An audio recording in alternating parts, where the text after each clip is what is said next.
I have another really cool why do we care moment for you. It turns out there's a lot of life out there that can actually detect electric fields. And the subtlety which with they can detect electric fields is kind of amazing. One example are certain kinds of sharks, and I'm going to read this for you on the slide. This is Sharks and the Sixth Sense. It says, sharks have the ability to locate prey, such as flounder and other bottom-dwelling fish, that are completely hidden beneath the sand at the bottom of the ocean. They do this by sensing the weak electric fields produced by muscle contractions, right? Obviously, we're a big circuit, right? And so if I do a muscle contraction, that means that there is an electric signal that was passed. So if a fish does a muscle contraction, they pass an electrical signal as well. Sharks can detect this. That is so amazing, so amazing. So it says sharks derive their sensitivity to electric fields from jelly-filled canals in their body. These canals end in pores in the shark's skin. You can actually see these pores on this photograph here in this picture, which is just amazing to me. So an electric field as weak as 10 to the minus 7 nanocoulombs can cause charge flowing within those pores to trigger a signal in the shark's own nervous system so that they can detect that prey and hunt. If that's not cool, if that's not just an amazing adaptation, I don't know what is. But I think of all the realms of biology, marine biology is one of the coolest, especially when you take into account electric eels and octopi and squid and all the other weird, really impressive creatures that can adapt in ways such as camouflaging themselves. It's pretty cool. I've included a video in the module so that you could see this cool effect in action of sharks' rays and what's called electroception, when they can actually check out electric fields by their sense organs.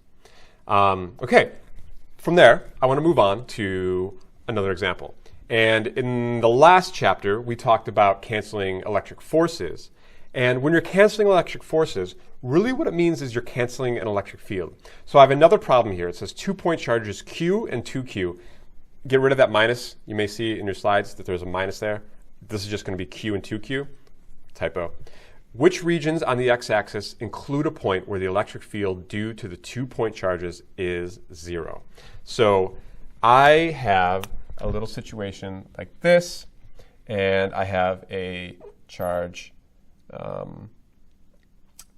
Q here, and I have some point P over here, and I'm calling that distance D, and I have another charge over here. This is positive, by the way. I have another charge over here, also positive, and so this is going to be 2Q, and this distance here is 2D. Okay. So my question is, which regions, like here, here, here, or here, would there be an electric field due to these 2-point charges that is 0? Would it be, to the left of Q? Would it be between Q and P? Would it be between P and 2Q? Or would it be beyond 2Q over here? Okay. And so just as a little reminder, what are we really looking at? Okay, we're looking at, let's just take the point P, for example. What is the electric field at P felt by this charge and this charge? Well, due to this charge, there will be an electric field in this direction, right? We'll call that E1. Why not? Okay, and it's a vector, remember. Because why is the electric field in this direction at P? Because Q has electric field lines that point away from it, so the electric field here would be away, right? Now, P also feels an electric field due to 2Q, all right? Now, notice it's twice as far away, but 2Q is twice as big, right? So we're not totally sure how big this electric field will be yet. But we'll say that at this point, there is an E2 due to this charge that points in this direction. And so if we want to find out at which point exactly these two electric fields cancel out, we do the same thing we did before. We say that E1 must equal E2 if they cancel. All right. Now, we'll do this same thing. We sub the formula. So we have K times Q1 that'll be just Q, right? Because it's just one Q, over. So we'll say that the distance, so if we're looking at some random point over here, any random point, we'll say that that distance there is x, right? So that'll be x squared, right? So we're finding some random point where E1 equals E2, and we're going to just name that the distance between the particle and that point is going to be x, right? And then for just funsies, I'm going to say the whole thing is 10 meters long. Just sometimes it helps to substitute in a random number to help us solve a problem. So I'm going to say the distance between 2q and this is just going to be 10 minus x. And that'll also be squared. And the only other difference is that over here we have k. And the charge now for E2 is 2q. So I'm going to put 2q there. OK? Again, this will cancel. These q's will cancel, right? And I have an amazingly easy problem now because I'm only left with a 2 here. So if I cross multiply, I get 2x squared, charging my pen, equals, both of these are canceled out, so there's just a 1 left there, right? So it's going to be 1 times 10 minus x squared. Again, I mean, that 1, we don't have to pay attention to it. Again, this is just a quadratic equation, right? And if I factor this out and put all this into a quadratic form, I get a value of 3d squared, or 3x squared, plus 2d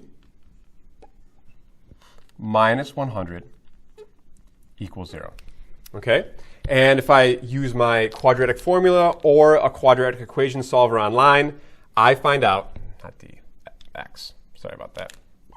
I find out that I get an x value, one that I have to throw out, one that's negative, and another one that's 5.44 meters. Okay? Now, we can use this to determine which section it must be in. So if if this distance is d and this distance is 2d, that means that whole distance is 3d. That means that point P is at 1/3 of the way across. Is this bigger than 1/3 of 10? Absolutely, right? So in other words, our point would have to be somewhere in this region right here between P and 2q. If we look at our answers, it says to the right of negative 2q, to the right of 2q, no. Between 2q and P, yes, that's it. Because 5.44 would be more than 1/3 of the way, right? So it would have to be in this area. And it's still less than 10, so it can't be beyond 2q, right? So it's going to be 5.44, which is answer B. Okay? So once again, we wanted to find out where the electric fields cancel. So we just set the electric fields equal to each other, put the formulas in for the electric fields, say that the point at which they cancel is some random value of x, which means the distance between P, or where they cancel and the first charge is x, and the distance between where they cancel and the second charge is 10 minus x, because the whole thing has to add up to 10. And then we use that to solve for an actual value. We find out that that value is bigger than 1/3 of the way across, which means it has to be, the field is going to cancel somewhere in this region right here. Okay? All right. If you go to the next slide, this slide just talks about how exactly it is that force and electric field are related. We already talked about that. Just to remind you, once again, force is equal to the electric field times Q. So if a charge is in an electric field of a certain value, it feels a force of F. Makes sense.